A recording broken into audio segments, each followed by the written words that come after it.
There will be 12 political parties represented in the new Nelson Mandela Bay Council. The DA lost 9 seats and the ANC 2 seats compared to the allocation after the 2016 elections. And the parties seem to be putting a lot of blame on the IEC glitches.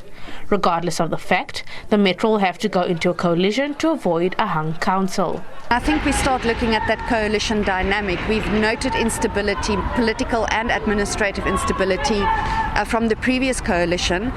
There was a lot of unhappiness around the narrative of a DA-led coalition.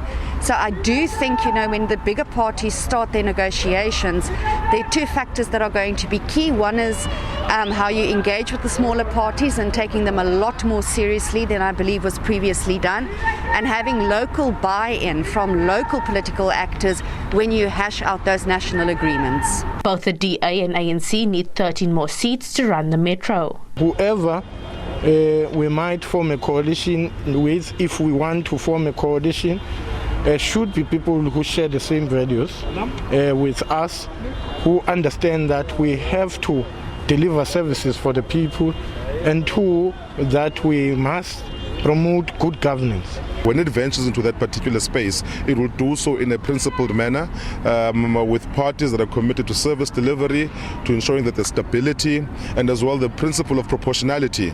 So those will be discussions that will be guided on by our national leadership as the region. The EFF has garnered 8 council seats and will be a key player in the coalition process. We are open to speak to anyone, even the DA themselves, who have pronounced because of their uncontrollable hatred of the EFF, because we protect the rights of the oppressed.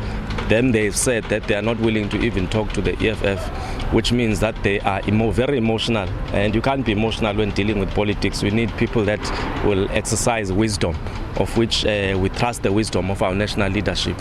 So we're open to speak to anyone, as long as people obviously don't compromise on what we stand for.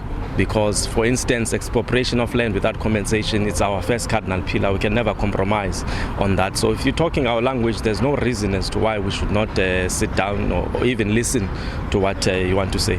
The Northern Alliance garnered 3 votes in council and are now the 4th strongest party in the Metro. The Good Party, UDM, AIC and AIM will each have 1 seat. Kim Daniels, SABC News, Gqeberha.